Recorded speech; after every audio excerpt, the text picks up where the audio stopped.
הגדר שבינך לבין כולם, הגדר בין אדם לאדם, בין החיים פה לבין המתים, בין הנצרות לאסלאם, גדר בין יצחק לבין אברהם, גדר לאנשים בתוך עצמם,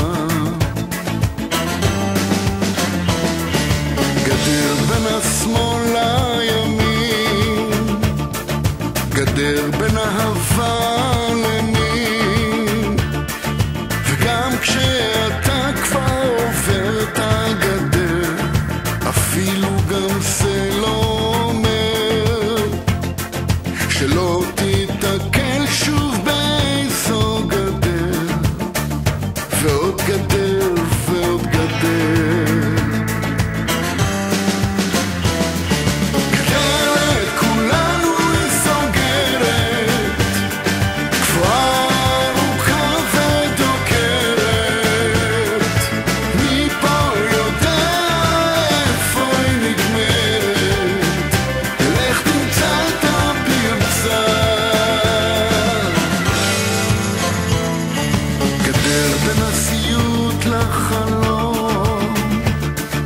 גדר בין ירוק לאדום, גדר בין אתמול, מחר והיום, גדר בין חומה למחסום, גדר בין הרוע והטוב, גדר בין מלחמה לשלום.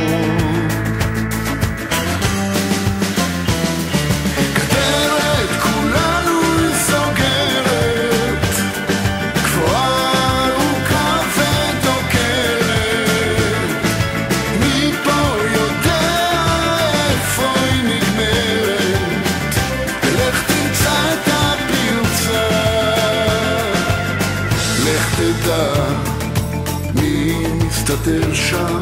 האם זה רוצח או חבר?